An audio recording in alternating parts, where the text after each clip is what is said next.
In essence, I've built a portfolio of £4 million in the last 3 years. Stuff that, again, I want to protect my kids from. And just like, I grew up in an environment where like stuff happens all the time. London crime, gang fights, being in gangs, all this stuff. Job's been terminated.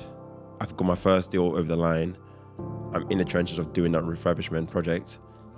Gone from £5,000 a month to zero. This is when I got exposed to guys that were just making serious money. I'm like, flipping out, like, how are you amassing so much wealth? And like, within the first day of this thing, he spent 1.4 mil.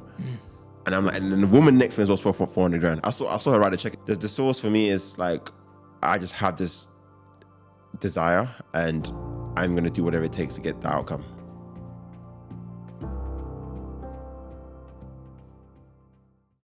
Past, present, future. Alfred, thank you for joining me on the show. Thanks for having me, Chris. So if you can, just give me a little description or some details about who you are and what you do now. So I am a property investor based in the UK. I mainly invest in something called HMOs, which is very simply a house share. In essence, I've built a portfolio of £4 million in the last 3 years. Mainly been able to do that through raising capital from people around myself, my network, and also built a brand around that and hence be able to kind of expand to allow them to raise more money. So yeah, very simply property investor, now kind of business guy looking at doing other things, but mainly real estate is the core business for sure. Very nice. Okay, so instead of starting at the beginning, we're going to go a little bit before that. Yeah. So if you could just tell me a little bit something about your parents. So yeah, so I was born in the UK, London. Was living with my mum, but obviously mum working and stuff, so newborn baby, kind of hard doing it by herself. So she took me back to Ghana, lived with my grandma. So I kind of grew up with my grandma. And funny enough, one of her brothers did exactly the same thing with his kids. So I grew up with my cousin, Denise. So we actually grew up together with my grandma and auntie. My auntie was looking after my grandma. And yeah, I grew up in Ghana till about the age of 11. And then I took a trip, which is meant to be like a kind of a holiday trip, to see what the UK was like. Well, now I'm a bit older. I was about age of 11, I think, at the time. So came on a trip. Obviously, mum was like, look, do you want to hang around? Do you want to stay around? Because the intention wasn't to generally stay. It was actually just to come and see what it's like and assess, basically, I think.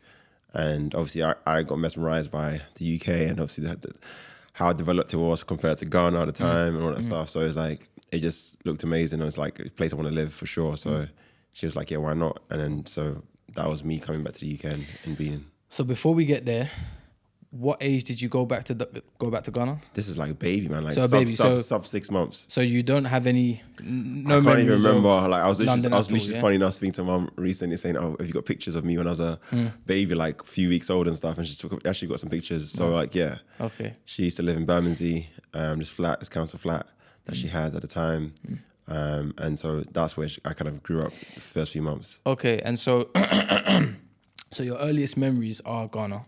Yeah. And describe the environment you grew up in Ghana.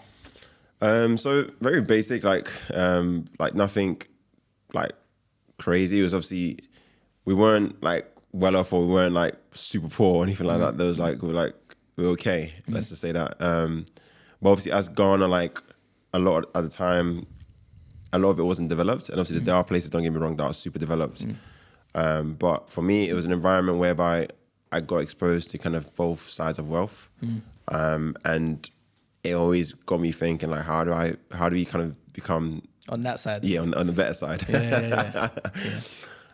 So being in that environment for sure kind of opened my eyes and exposed me to kind of like poverty and like wanting more for myself and family. And obviously we were okay. Like we had mum and dad, everyone had decent jobs and stuff. We weren't struggling or anything like that per se, but we had just enough basically to live, if that makes sense. So at 11 years old, you come back to London. Yeah. Now, 11 years old for most kids is, you're going into secondary school. Yeah. And it's quite, even that transition of going from primary school to secondary school for most kids is quite, not confusing, but, it's something that you're having to adapt to and learn. Yeah. Coming from Ghanaian primary school and going into a UK, London, what part of London were you in? Southeast London. Southeast London, okay. So going into a Southeast London high school or secondary school, shall I say, that must have been a real culture shock for you.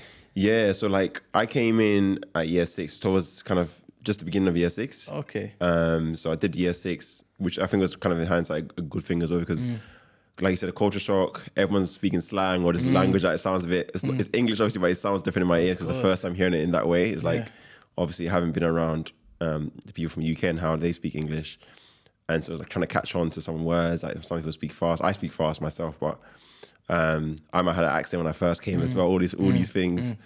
So being year 6 kind of got me to kind of have that year of getting 100%. readjusting to this. And then going into secondary school a year later. So by the time you got into secondary school, do you feel like that year that you had in year 6 really helped? And did you make a lot of progress of like... Yeah, 100%, because I kind of got embedded in the system, kind of got to know how things work. Yeah. Lucky enough, the primary school was literally up the road. So I could literally walk up to primary school. So it wasn't far from the house. And obviously secondary school was a bit further out. But like I said, by that time I kind of readjusted and it was okay now. So education-wise, what are the major differences between Ghanaian education system and the UK education system? I would say when I came in, for sure, I feel like I was ahead in terms of the curriculum. So what was learned in year 6, I'd pretty much done. And I remember telling my parents, I feel like I've done this stuff already. Like, why are they teaching us now? I feel like the education system is more intense. In Ghana, you're kind of loaded with a lot more like stuff to learn. Whereas in the UK, I feel like they were kind of more chilling. I feel like I felt like I was on holiday in year 6. Obviously, year 7, things got ramped up again. Also, new syllabus, new stuff, haven't been exposed to before. So, but even still, once you got into year 7, did you still feel advanced and ahead of it all already? Yeah, I think I wouldn't say the word even advanced. I think it's more like in terms of difficulty.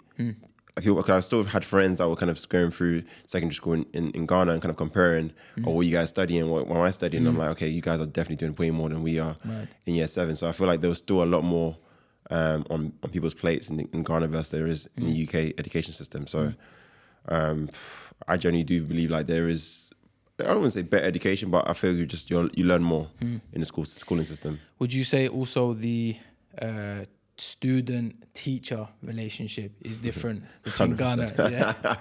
I mean, I had a big cultural shock when I came to the UK in kind of year 6, and how like students can have like a tantrum fit and have like start going mad at the teacher, and like in Ghana obviously like there's none of that happening. Like teacher shut up, you're shutting up, you're just like shut, like quiet. And if you don't, everyone's getting whipped. There's like a cane in the corner. I remember this teacher, I think his name, he used to have a group of guys. He used to call the guys. So basically, if he wants to like really punish you, there'll be a group of guys that he'll call, like he's already appointed in the class. So he's like, all boys come out, grab him, and they will lay you out, start whipping you, bro.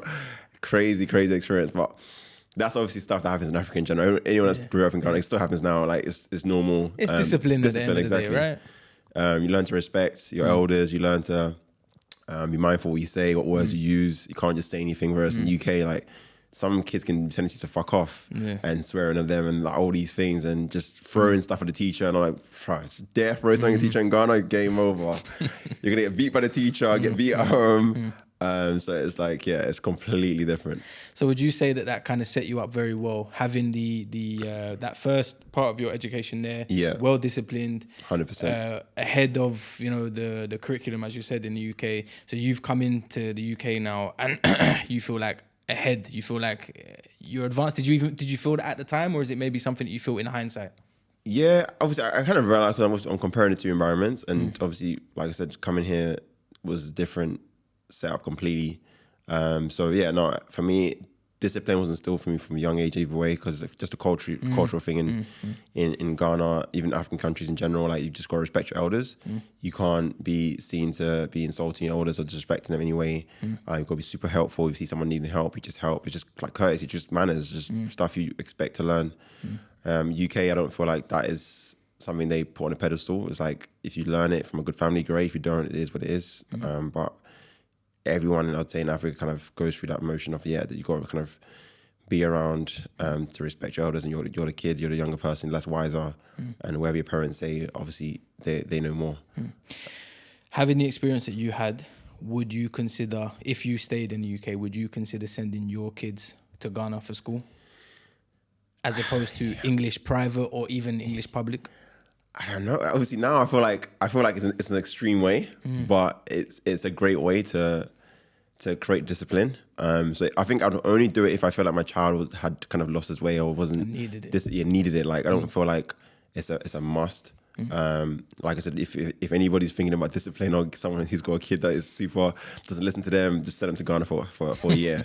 They will change their ways very quickly. Like they'll come back a different person. So I think if I needed to, I would. But it's not my first instance. I'm going to send my kids to Ghana, but I do want to expose them to Ghana for sure. Like I want to kind of take them around, kind of show them the poverty side of things, and obviously they're going to experience a different life that I never got to experience at a young age. So they might normalize being in a nice house, a crazy house, got a gym in the house, all these things and blah, blah. But for a regular person in Ghana, that's not like even Wi-Fi, simple things, having Wi-Fi in your house. They're going to go home and think, oh, what's the Wi-Fi? Can you connect to Wi-Fi? There's no Wi-Fi, there's no data. And you know what I mean? These are all luxuries. And not to say like people in Ghana don't have Wi-Fi, but it's not normalized in every single house or every place you walk into, an establishment you walk into where there's Wi-Fi available. If you can afford it, you can have it. Obviously, the facility is there to have it, but it's not readily available and you don't expect to kind of see in every single house you go into. Okay, so coming towards the end of your high school or secondary school education, what were your plans? What did you want to be or do?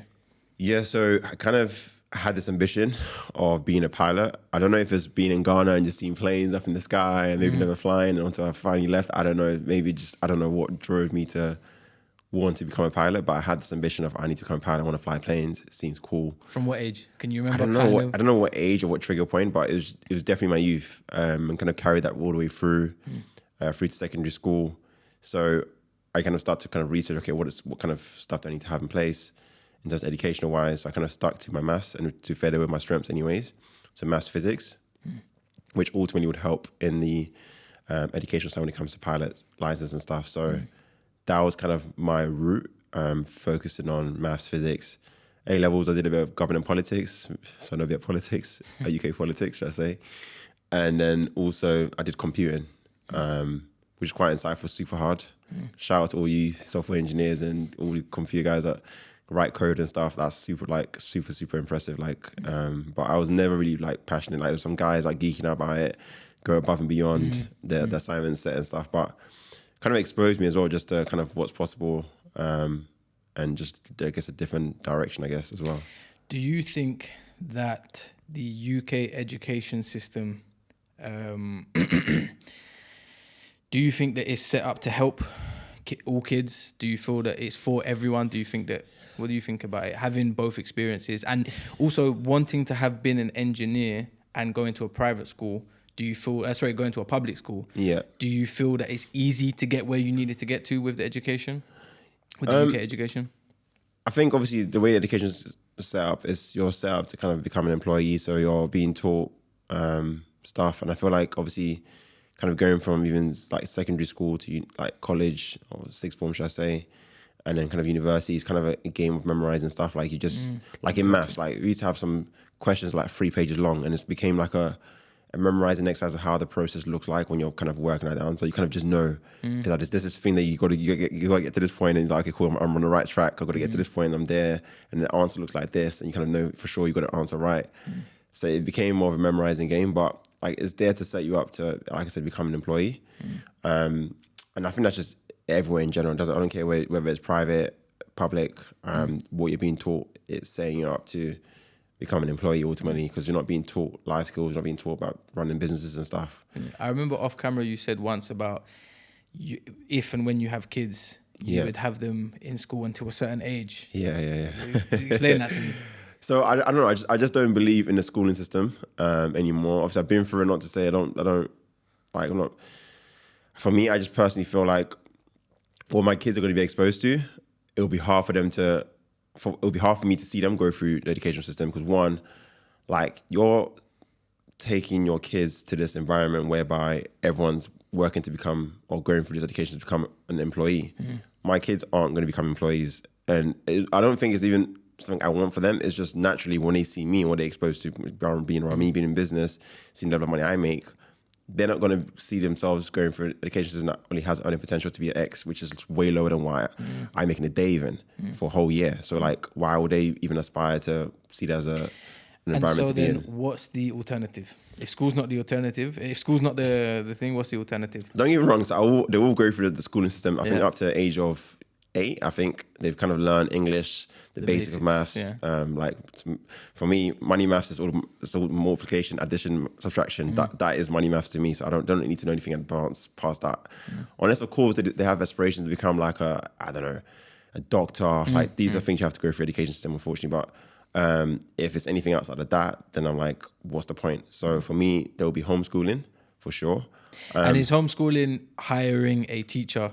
Yeah. So, but you kind of have a lot more I'm input gonna direct them on what I want. Yeah, so I'm gonna select who I believe is gonna be able to help with my kids' education in certain areas.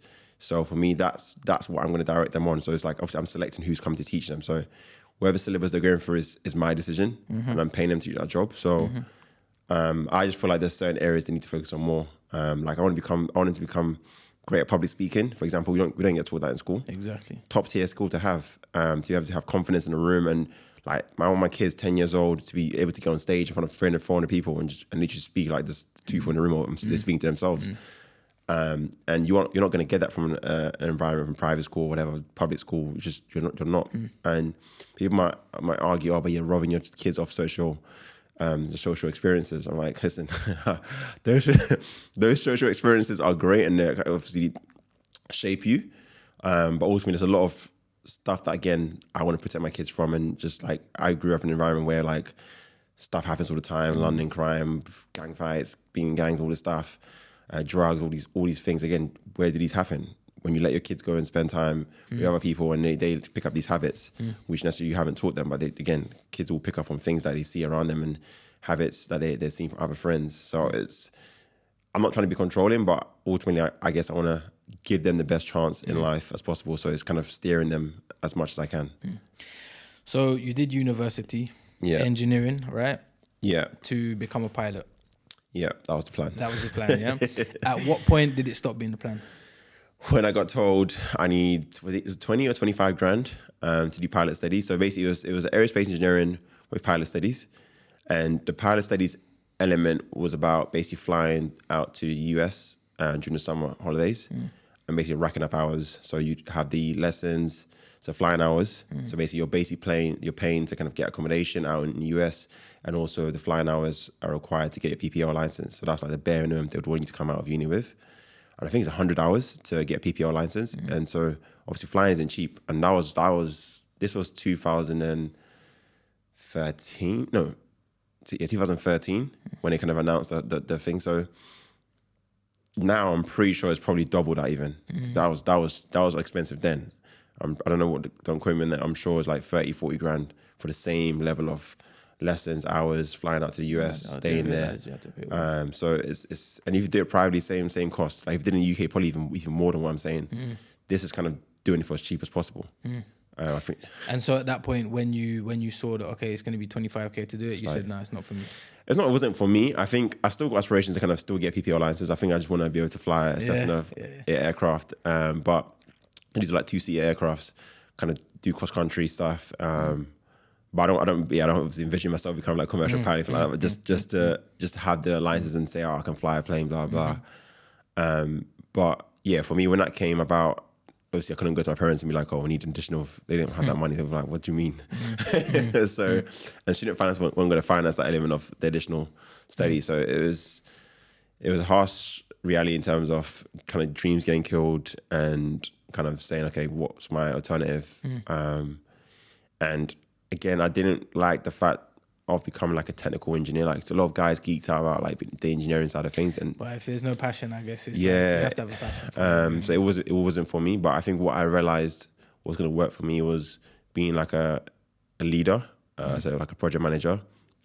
And that's where the kind of project management thing came in. I felt like I liked the element of kind of managing people, leading a team of people to have an outcome. And that's what I gravitated to the most. So I kind of knew towards my final years that I wanted to fixate on becoming a leader in most of the projects, so I can leverage that to be able to get a job in a management role of engineers. So that was like my new direction after that. At some point you read a book which you said to me is the only book anyone really needs to read. for business and also for mindset. Yeah.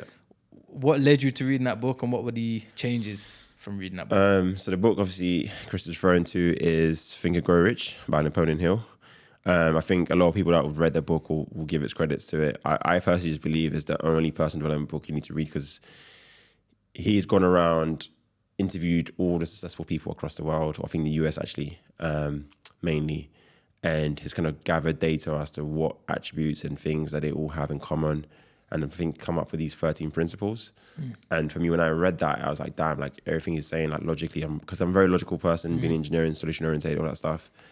I'm very like logical with my thoughts. And so when I was reading the book and kind of understanding the kind of the core foundations and principles, it was logically making sense to me. And I'm like, every other personal development that's come after that, it's kind of had some sort of foundation from that book. So it's like, if you want to get to where the true knowledge was created from, for me, that's where it starts from. And that's where all the other books have been derived from. So I just personally feel like you don't need to read any other person. Did that change your trajectory? Did that change the direction you were going in? Or has it been like slowly implemented everything? So just to kind of answer the previous, so what actually got me to reading books in the first place was when I got immersed in the property investment world, i.e. this is when I realized that at work, my only potential wasn't going to get me to the outcome I wanted. Like I always aspired to kind of make money young and be wealthy young, and realizing that, look, corporate days, I got to about 60K a year in salary, contracting. And it was about, how do I get to the 150K, 200K a year, and realizing, okay, this is a 10-year journey of investing time to this career, climb the ladder. And I just felt like it wasn't a great vehicle anymore. And so property was kind of the next space for me to look into. And upon going into that space and meeting people who are investing in property and stuff, and they talked about mindset being a key factor as to how they've got to where they are, and how reading is a big part of it. So that got me started to read. So I think prior to that, I really read the Rich Dad Poor Dad book, which kind of triggered the whole thought of how do I earn more. And then obviously going into that room, realized, okay, people actually spend a lot of time reading books. So people recommended Think and Grow Rich. So I read that. So I think that's probably my second book I read. And for me, that was like just a mindset shift in terms of who I need to become, how I need to be thinking, to be able to imitate what people have successfully been able to achieve in terms of wealth creation. So for me, it was best book I could ever start with. Yeah. And then so at some point, where were you working? Or like, maybe not where, you don't have to say the name of where, but what position were you in at this point, in the corporate? Yeah, so project manager. So I literally came out of university a month after my exams. I landed a contracting job. Very fortunate. Prior to that, I was trying to apply for a lot of grad schemes, kept getting rejections, or weren't even getting past the test. So again, engineers who are all doing engineering degrees will understand there's this like test you do, maths and English tests, and they're super tough and they're timed. And it's like, so you used to kind of huddle around a computer and try and have 3-4 guys trying to crack the answers and kind of help you go through the test. And even that, like, sometimes still didn't make it. Or if you did make it, go to an interview, then there's like competition and it's super hard to get. So I never got those jobs. And then kind of realized 2 friends who landed a contracting job at Ford. And I was like, damn, these guys have just landed a 40K starting salary. Like, I need to do the same. I need to start. Because grad schemes are like 25, 30 grand. And I'm like, I want to get higher. I want to have a good start. So I literally imitated what they did. The thing they had over me was experience. So they actually had 1 year of industry experience. And so I was like, okay, how do I fix that problem? I don't have no industry experience. I've been doing my degree. They took a gap year and went and did the experience. And obviously I went and did their masters, which is basically 4 years. So we basically spent the same time. So I said, okay, what can I do in master's year that allows me to have experience? And that's where the whole leading the team, being the manager of the 12 engineers. And it wasn't necessarily even a manager. Like, I just positioned it because I understood the game of like, well, I need to be seen to be someone that's got skills that's at least transferable to become a project manager. So leading a team of engineers, that was for me everything I leveraged in terms of budgeting, kind of having an outcome of what we're trying to build out, and kind of getting to that destination over that period of the year of doing the master's. So literally that was my in for the interview. And obviously got into the interview, the guy saw that I was ambitious, hungry, driven, and he just took a chance on me pretty much and kind of cheekily did a kind of a discounted, so I think the rate was like £23 an hour or something like that. And he said, obviously after the interview done it, he's like, look, considering hiring you, but would you consider a £20 an hour position? And obviously my man, I'm thinking that's still an amazing start. Like, why would I say no to this?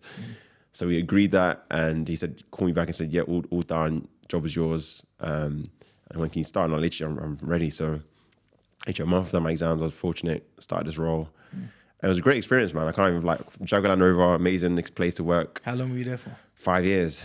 Until obviously COVID happens, to terminate my contract because... So it was because of COVID? Yeah, very simply, because I was working on future projects that were being delivered in 5 years, 4 years. And obviously COVID, all suppliers are shut down, nothing's happening. So they're like, well, all contractors unfortunately need to be terminated until further notice. So what's your mindset then? What's your plan? What are you thinking? It was obviously a decision of, do I pick up a CV, a 5-year-old CV, and go again, apply for a new job in a similar role? Or do I go all in on my property investment journey? So prior to that... So yeah, where were you in your property journey at this point then? And yes. How did that start? Where did you get So very simply, when I kind of realised the earning potential of my role was going to take too long to achieve, and it wasn't a game I was willing to play in terms of, yes, I did spend 10 years, and I got to 150, even 200 grand a year. Ultimately, it's still not a lot of money. Grand scheme of things, people earn that. Now, obviously, where I am now, for sure, that could be a day's income. And so it's like, okay, I don't want to be earning 200 grand in 10 years' time, and that's only my earning potential at that time. So it's like, how do I accelerate and try and earn more, faster and sooner? So I invested heavily into my education.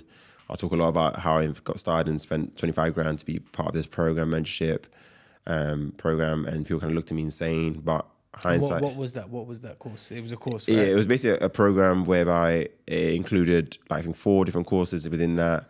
Mentorship, 6-month mentorship alongside that as well. I could repeat the courses over a 2-year period, and obviously the network of people that they had in their education company. So that's a big decision, because that, to invest 25k into something like that is not orthodox in any way, shape or form. And there's a lot of people, especially from older generations, especially at that time, who would just think, what are you doing, no? Yeah, I remember going up to my parents and telling them, oh, by the way, I spent...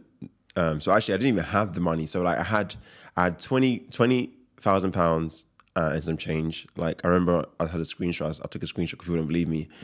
And it literally says £5.85. So literally, I didn't have all the money. I just said, I went into the room. So it cost me £1,000 to be in the room for the 3 days. The third day, they upsold this package, which included everything I just said. And I was just thinking, okay, yeah, it's a lot of money. Yeah, it's all the money I have right now. I don't even have all the money. But everything they were saying to me, for me, I believed that I could go and execute information, and I could see the outcome. I saw people who've been through the program achieve results. So for me, seeing is believing. If I can see someone's achieved something, why can't I do the same? The information is there. I just got to apply it and see the same result. It's the way I thought at the time. So it was a tough decision. Don't get me wrong. Like, it's literally, I had to empty my bank account and then kind of create a paying plan. I said to them, 2k a month. I can pay back. So 24 grand. I can finish paying off in the next 2 months. So pay 20 grand on the day, went home to my parents, and they were like, what the hell have you done? Go get your money back. And you know what's crazy? I never once actually even thought to research the company's name or like on Google or nothing. I was sat in this, for all I know, I could have been sat in a room full of scammers who had presented me something and they taking the money. I called tomorrow and they're gone. 20 grand's gone. But I think it was an affiliate of Rich Dad Poor Dad, so there was kind of credibility there. And obviously, but again, like, it could have all been faked. Who knows? Yeah. But for me, I just, like I said, I saw, I believed, and for me, I was all in. And you knew you had that belief where that you could, as you said, execute everything that you're gonna. And I think another way, my perspective on that was, well, I spent similar amount. So I was one of the last years to spend £3,000 a year in uni. So it was like, okay, that's pretty much my total cost for going to university, I think just 25, 26 grand. Whereas the people who are now about to go into uni are going to start spending £9,000 a year. Yeah, exactly. So, okay, I got you. So I just thought, well, if I've spent that level of money and the outcome of that was to earn, I think at the time, maybe 50k a year as well, I was at when I went and enrolled into that. And now there's another opportunity to spend a similar amount of money, but the earning potential is 7 figures plus. I was like, I'm going to take the chance. Like, what's the worst that can happen? If I lost all the money, great.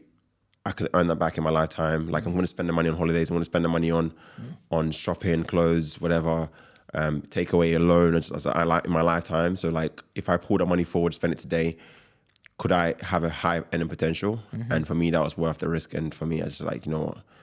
if I want a different result, I've got to do something different. I can't go the traditional way of trying to do the corporate ladder way and try and earn the money I'm trying to earn, because it just was, I didn't see a plan at the time. And then, so what was your first property? What was the first property that you had a stake in? So literally I got my first property in Feb 20. Okay. So this just before Corona, like literally, like I bought it a month after this whole COVID thing goes crazy, and it's like my job contract gets terminated, and so it was a deal of, I think, £225,000 in a place called Coventry in the Midlands of the UK, and it was like a 90 grand all in refurb costs, because again these are like extensive refurbs, gutting out the property, replastering, rewiring, new boilers, new everything, en suites in every single room. Done to a good standard as well, like high-end standard, because I wanted to attract higher rents as well in the area. So kind of went all in with this investment. When I refinanced, I think I got 360k valuation. That same property 3 years later is worth like 400 plus. So it's like I'm just sitting on it and it's just growing the equity within it. So that was my first instance. And like I said, coming back to the COVID situation where it's like job's been terminated, I've got my first deal over the line. I'm in the trenches of doing that refurbishment project. You've lost your job. Gone from £5,000 a month to zero overnight. And I'm like, do I go out and reapply for a new job or just continue my path of property investment and go all in? Because again, one thing I was always envious of was the guys that I was learning from and people that were in the networks were accelerating and doing a lot of deals. And for me, the difference I saw between myself and them is they had all the time spent on this business. And I'm like, I always said, if I was obviously had all the time, there's no way, like just arrogantly, I'm not being arrogant, but like I just believed, I had confidence, like if I had all the time they had doing the same thing, I would be if not even better, on the same level as them. So now it's like kind of like a time to prove it to myself, can I do the same? And so just went all in, back to myself. And again, parents like, what are you gonna do? Mom and dad was panicking, mom more. So actually, I don't know if I've told the story before, but when I lost my job, I couldn't face to tell my mom I lost my job. So I just kept saying, yeah, work is okay, I'm still okay. I lied for a long time, maybe like 3 or 4 months.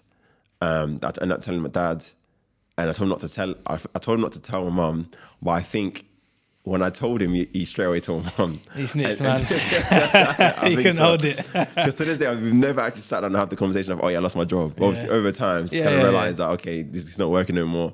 He's doing this thing full time. So, crazy. But just I was in the trenches and I found a way out. Just learned to swim, basically. The thing is, hunger and not desperation. Desperation is the wrong word, but I think like hunger and survival really brings out it brings out the best in some people. Sometimes it brings out the worst, but in people who have got that grit and kind of like, who have that character, it really brings out the best in people. So I guess in that time it was, as you said, at the time it probably felt like a really hard time, but what it's led to is, wouldn't have happened if you would have still been. I mean, would you have ever left if that's what everyone says, would you have left your job? And I'm like, it was a great pay, very minimal work required. So I think £5,000 a month, making that security, safety, I don't think comfort. I would have just quickly let go of it.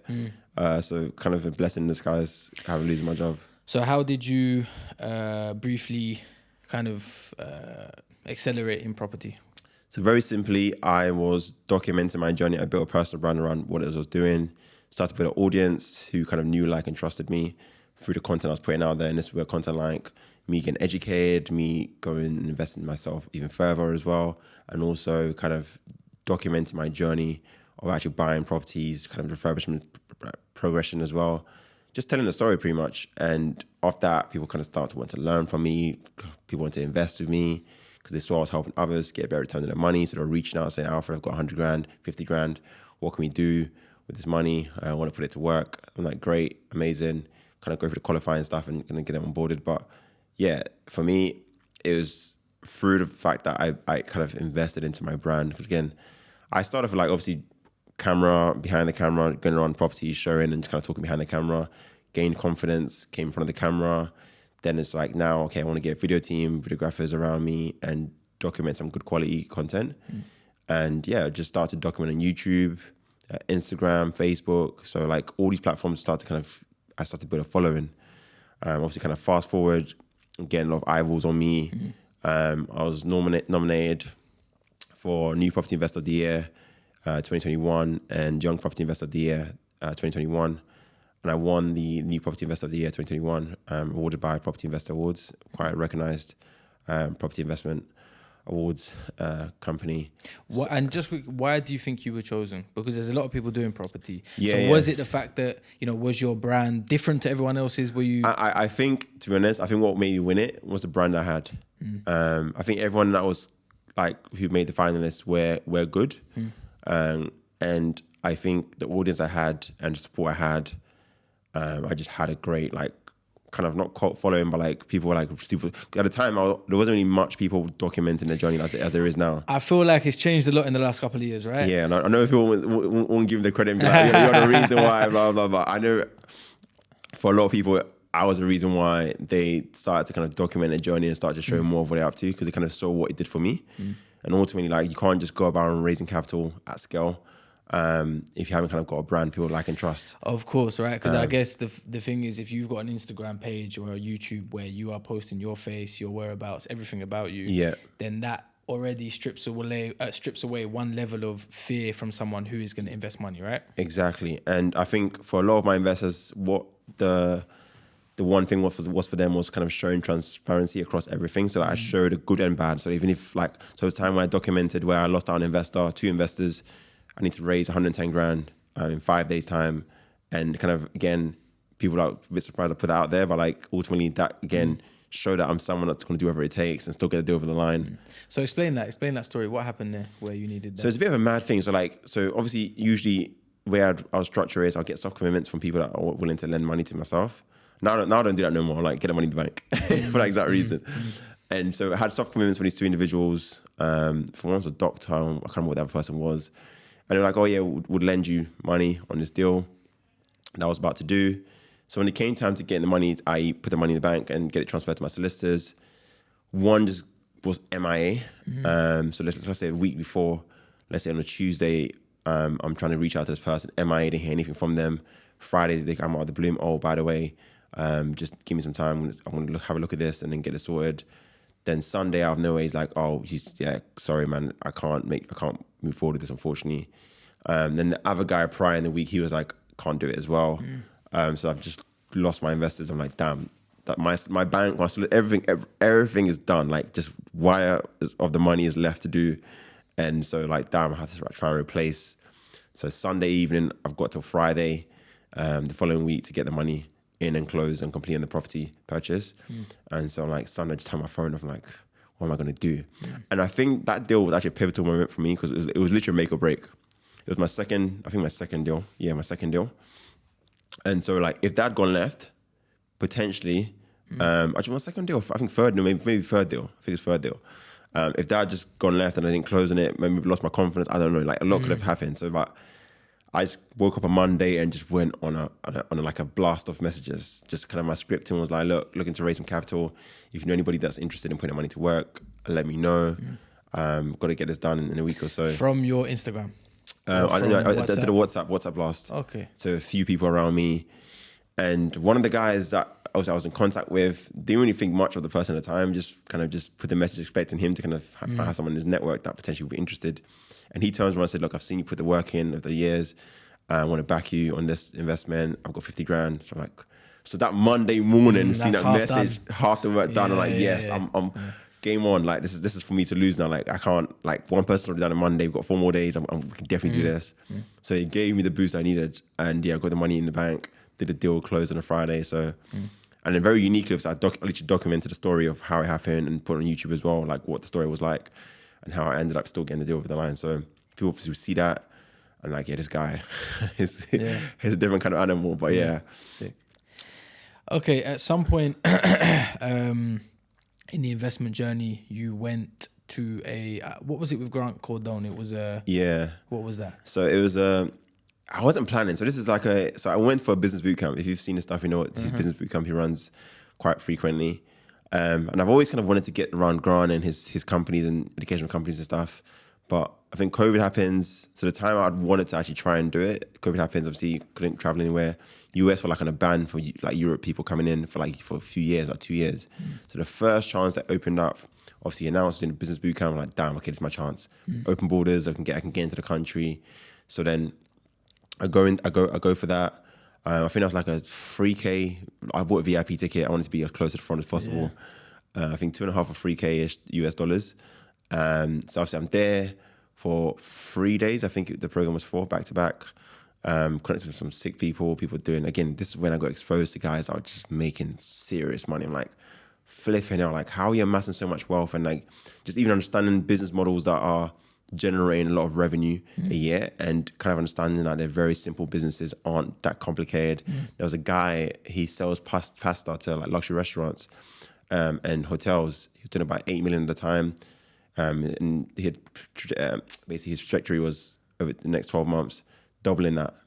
I'm like, damn. And I'm like, this is pasta. And logically makes sense. Like, your pasta, everyone eats pasta. Simple, right? So simple, but it's an opportunity there to sell that. So obviously, so there's this Grant Cardone 2-day experience in Mexico was kind of brought up, but I kept seeing that, I just kind of dismissed it. I was like, oh, what is this about, man? I'm not interested. Then one of his marketing, so this is how mad the organization is. Everyone from the security guy to whoever, they know how to sell. So she planted a seed in my head of like, oh, you'll see your brand, you'll just connect to me on Instagram. It's like, oh, I see you doing amazing things. Why would you not go to this? It's a great positioning to be like around Grant, learning from Grant, being in this network. The whole exec team will be there. Once in a lifetime, what you need, price point probably will increase for sure. And it's intimate as well. And at the time, I didn't appreciate what intimate with Grant meant, because he wasn't at the event because he was doing a real estate deal. So he kind of came on the screens, did like an 2-hour talk with us through the screens. And so when they were telling me about the intimacy of this event, I didn't really understand. I was like, what do you mean? Like, yeah, I can see it's intimate, but going to it and experience a level of intimacy, i.e. the mastermind was like 30 people max in the room with his exec team that were all there as well. And then kind of going onto the boat, the yacht, drinking, food, playing poker, cigars, all that stuff. Like, it's like I'm like, we're having a conversation now, being that intimate with him and joking around, teasing, always losing, because he's losing at one point during the poker game. Like, what's going on? Get your CEO to come and play for you, man. She came in, killed the game as well, funny enough. So like, we just like, do you know what I mean? Like, it was like we were friends for like the hours that we were spending. And I didn't understand at the time like how intimate that was. So I went to 10X GrowthCon. So I invested more money. So that was 25 grand to go there for 2 days. 10X GrowthCon, again, went there. That was 10 grand a seat to be there. I wanted to be around people that are doing big in business, and usually they're the big players in the room. So they're spending 10 grand to sit in the seat for 3 days again. And I truly realized how intimate that was, and how a blessing of that experience in itself was as well. Because like literally he's on the stage, off the stage, security is around. There is no like Grant 1 minute. There was no time for that. Whereas I was chatting to the guy like every minute of the day, like we were just friends, if that makes sense. So taking in knowledge and just honestly, man, that trip, the exposure to wealth was insane for me. You said you saw some more numbers. I have never seen it. People were spending money like it was water. And obviously, these guys are all business owners. I've got thriving businesses. I think there was one realization for me is like where I had dinner with this guy the night before, and obviously regular guy, normal guy, you wouldn't think much of him, cool guy, good to chat with. Obviously the next morning we're introducing ourselves, and he's obviously sat on the further down the table. He got to his turn, he gets the mic. He gets up and he's like, oh yeah, so currently working at this $1 billion company, doing about $4 billion in rev, looking to try and buy this owner. So he's at exec level, working there, earns about 7.5 million a year, working in this company. He wants to try and buy out the owner because he feels like the owner isn't as ambitious anymore. He's kind of plateauing. He's got 1,000 units in real estate as well, so he's got income coming from there. He had 20 million in a Morgan Stanley account being managed. And I was thinking, wait, hold on. This same guy that I was sat with dinner last night, cracking jokes, having a good time, is this big player. I'm like, you know. So, and then what he did as well is, I think it was a move from him. So when you get in these rooms, you kind of understand you got to do a power play. So he invested £1 million into Cardone Capital, which is Grant Cardone's real estate investment company. Then there was Grant Cardone's business partner was there, so Brandon Dawson. He does this thing about kind of helping business owners scale their businesses, and that's a 400 grand all-in investment as well. So 400 grand. So within the first day of this thing, he spent 1.4 mil. And I'm like, and then the woman next to me as well spent 400 grand. I saw her write a check as well, and I was like, fucking hell, these like, where do you guys have this money? And obviously, Grant made a joke the next day. He's like, oh, to Jared, did the check go through? And he goes, yeah, all cleared. I was like, wow. And I guess that kind of seeing the reality of it. Okay, you paid the money to get in there. Yeah. Seeing that reality makes it real, right? It makes it like the exposure is for me, like, I can't tell people enough, like, get exposure to wealth, get into bigger rooms. Unfortunately, you have to pay to get into these rooms sometimes. If you're lucky enough to get around billionaires and multimillionaires who are going to give you their free time, which I know it's a rare instance. Like, you'd be super fortunate to be around a billionaire, spend the 2 days with him without having to spend a single penny from your side. So unfortunately, that's the game. You got to kind of get access to these rooms by paying.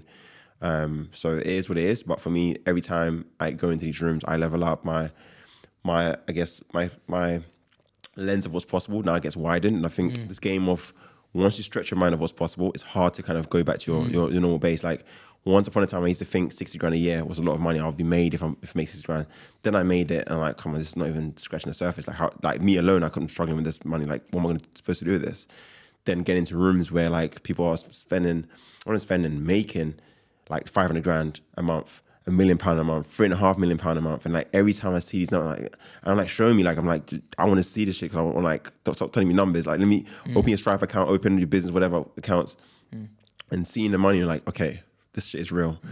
Now I need to stop being ignorant and, like, find out what they know that I don't know. And for me, the game is always trying to find out the things that I don't know. Because again, the perception of people, sometimes they think they know it all. They feel like they've got to a certain level. Like, who can tell me something? I'm like, mate, 97% of things that you're meant to know, you don't even know exists. Like, you're not even aware. And so just try and get yourself in these rooms where you get exposed to these things. So what mistakes do you think people are making getting into the real estate industry in the UK? I think for a lot of people, they're thinking way too small, and they are thinking in their current shoes and not what's possible based on what their surroundings has. So, for example, but the concept of money. And for a lot of people getting into real estate, the biggest thing is, how do I get money to buy these deals? They're quite expensive to get into. London's expensive. All these places are expensive. It's a lot of money to put into these deals. But ultimately, the way you got to see is, and the way big corporations work is, we all leverage debt. So we go raising capital. We don't think about earning or trying to save away there to be able to then do the deal. It's about, how can I leverage what's around me? And the most abundant thing on the planet is money. So it's funny how, as humans, we have scarcity around money and actually take time for granted, which is the most scarce thing that we have available on this planet. But when it comes to money, it's like, there's like, it's like this thing that can't be attained. I was like, there's so much of it. Like, you can't even, there's more money than there is of people, whatever you can think of. There's just more, there's insane amounts of it. I mean, people want to understand is, you've got to become a person of value. So that might mean you invest in yourself to get educated, to bring value to the table, to be able to transact. The only reason why money flows towards somebody that is a high earner is because they have a lot more value to bring. And again, if you understand the concept of money, money's currency flows in the direction of value. So that's the bit you've got to understand. The reason why you don't earn £1 million or £10 million a year or even a month is because you don't provide value to the exchange of that amount. It's as simple as that. So the minute you can get that under your belt, you're like, okay, cool, it's possible. Do you know what I mean? There's bigger things that you can achieve. Now you're starting to think big. You're not having a limitation of what's possible based on your current financial circumstances, but rather you're thinking about what's around me, what can I amass, and therefore be able to do the big things in life. Proper. What characteristics do you stay away from, kind of business-wise? Business-wise, I think for me, I struggle to surround myself with people that haven't got initiative, can't think outside the box.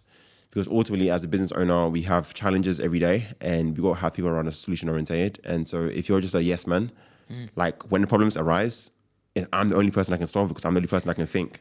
And my employees or my people who have empower to work for me can't think outside the box or come up with solutions. So they become a burden on me. So, like, I don't want people like that around me. I only want people that are going to bring ideas to the table, bring ways which we can grow further, then just kind of rely on myself as the output all the time. It's got to be guys that are empowering and looking to grow themselves as well, and always fixated on kind of personal development and looking to get to the next level. Like, those are the guys I want around them, because for me, energy is everything.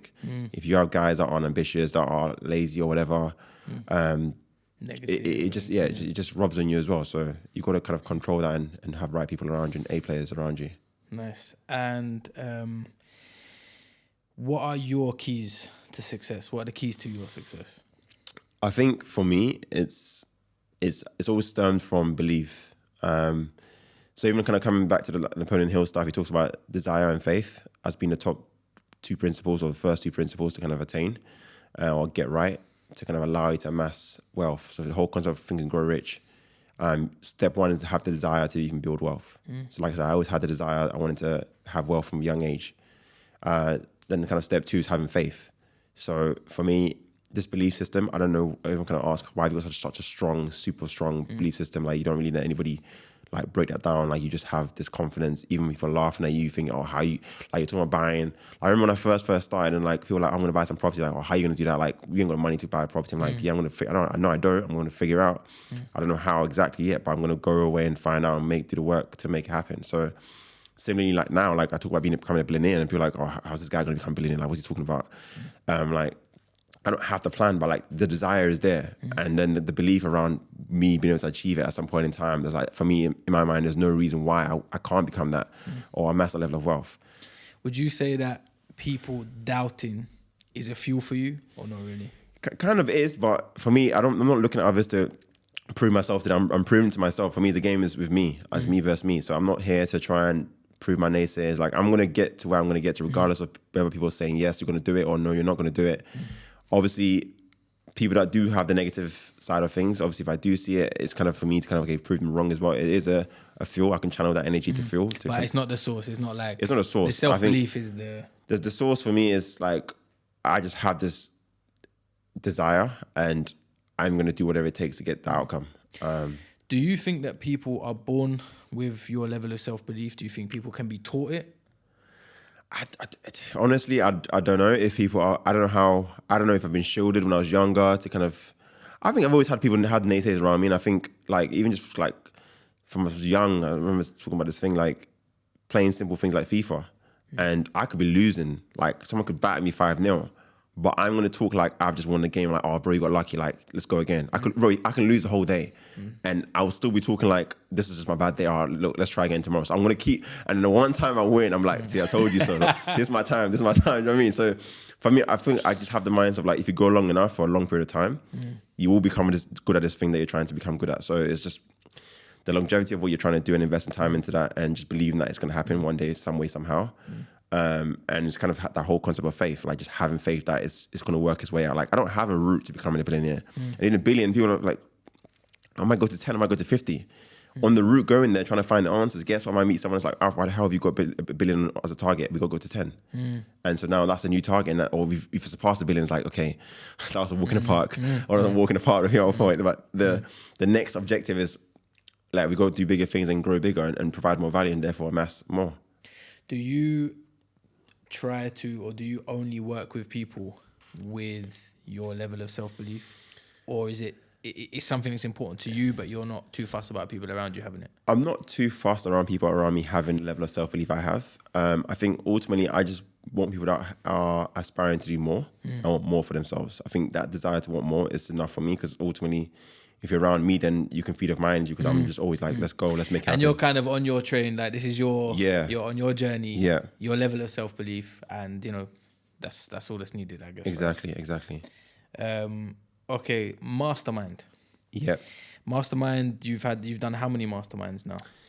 What, are you referring to the one in Dubai that we do, or? So no, I think you've done more than one, right? So yeah, what is mastermind? Let's just say that. What is mastermind? So in essence, I've got a mastermind surrounding UK property investment. So I'm teaching others to kind of how to do in essence what I've done with regards to buying properties where we convert them to multiple units and then rent them out, and also how I've raised capital to allow them to buy these properties. So that's in kind of a weekly mastermind I run, helping others get to the same outcome as myself. And where, like, for context, where are you at now on your journey, numbers wise, property wise? Yeah, so I'm just over about 4 million, so for about 4.3 million pounds of assets, and then income wise, I generate about 30 grand a month as well, and obviously that's taken me about 3.5 years now since I got started my first investment property. So it's been a long journey, worth doing for sure. Because now I'm in a position where like I'm out here in Dubai for a month because I can just, I mean, I can be around and travel, network. And for me, I'm always working. Like again, the concept of retirement for me is a flawed concept. I'm not here to have ever retire. Like for me, it just doesn't make sense. And again, just even like back to the grant thing, all the guys win, they're like hundreds of millions, billionaires in the room. They're all here on a weekend trying to discuss how can we do more, what's the next level, what's the next $1 billion opportunity for us to be able to partner up on and do more. So again, the concept of being retired is a poor man's mindset, because I don't know any wealthy people that don't work. Every wealthy person I know works to this day. They love the game. They just, till they drop dead, that's when they retire. They're just going to keep playing the game and keep, elevating and growing and seeing what's possible, how much they can put out there. And so what have you got for the future? What are your plans? So for me, obviously, got a foundation now around my portfolio, my personal portfolio. Now it's about how can I do bigger deals. I kind of want to get excited by these bigger units. And when I say bigger units, I want to try and buy, I will be buying some units whereby they're in the city centres of UK, 100 unit, 200 unit buildings. These are all residential units, ideally, maybe some commercial units, who knows. But I want to start amassing these big city centre buildings and start accumulating a lot of these in the UK. So that's kind of my next trajectory. And finally starting to bring on board some equity partners. I haven't done that in the past. I've always borrowed money and done what I need to do, pay my investors back. Now is how do I bring them on board on the bigger numbers? Because I've always said, like, great, you want to do a JV with me on a deal, but like ultimately these deals are too small. So if you want to do a JV, let's talk about 10 million plus opportunities. And if it's not 10 million plus, like, what is the point? Like, imagine just splitting a $2,000 income a month from an asset, being financial linked for $1,000 each a month. It doesn't make sense for me personally. I want to find a building that's got 100, 200 grand a month, even £1 million a month in rent roll. That's worth me partnering up with someone with. So that's kind of the next step, and playing it bigger for sure, and just killing in the real estate game. Bro, Alfred, thank you so much for your time, man. No worries. Hopefully we'll get another one of these in again at some point, man. Thank you, bro. No worries.